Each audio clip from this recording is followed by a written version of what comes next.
Preposition in এর ব্যবহার একটু দেখার চেষ্টা করব, কারণ প্রিপোজিশন ইন একটা গুরুত্বপূর্ণ প্রিপোজিশন। এইগুলো মানে এই প্রিপোজিশনটা আর অনেক ব্যবহার হয়ে থাকে, একটা 10টা গ্যাপের ভিতরে অনেক সময় 4-5 বার ইউজ হয়ে থাকে। তাহলে আমরা দেখে নেওয়া যাক। যেমন নাম্বার 1, কোনো কিছুর ভিতরে অর্থে, যেমন the book and the table are in the kitchen. কিচেনের ভিতরে বা the book and the table are in the কিচেনের ভিতরে আছে, সেক্ষেত্রে ভিতরে অর্থে ইন। কোনো কিছুর মধ্যে এ অতে এই যে প্রত্যয় আছে এ অতে বোঝাতে, সেখানেও আসলে ইন বসে। যেমন with the cup of poison in hand. এরপরে আসি নাম্বার 3, বড় কিছুর ক্ষেত্রে। আমরা জানি বড় সব কিছুর ক্ষেত্রে, বড় সময় বড় জায়গায় সব কিছুর ক্ষেত্রে আসলে ইন বসে, এবং এর বিপরীত বড় জায়গায় বড় সময়ের বিপরীত ছোট জায়গায় ছোট সময়ে অ্যাড বসে। যাই হোক, বড় সময়, যেমন বড় সময় আসলে কোনগুলো, যেমন শতাব্দী, সপ্তাহ থেকে শতাব্দী পর্যন্ত, সপ্তাহ থেকে শতাব্দী বড় সময়।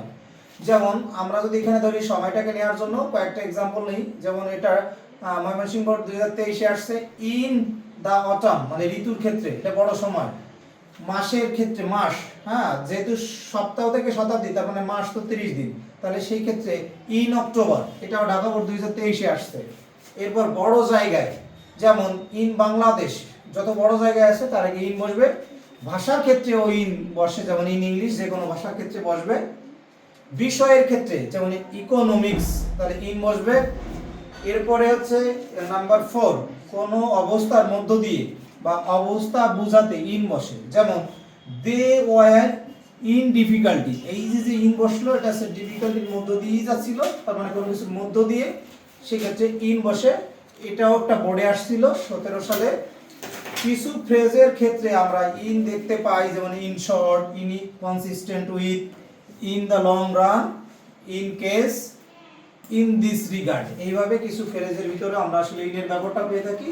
এখানে যতগুলো ব্যবহার আছে এটা যদি তুমি জানো তাহলেই তো অনেকাংশে আসলে ইনের ব্যবহারটা আমরা পেয়ে যাব। আশা করি এই ইনের ব্যবহার দিয়ে তোমরা অনেক দূর যেতে পারবা, অনেক প্রশ্ন সলভ করতে পারবা।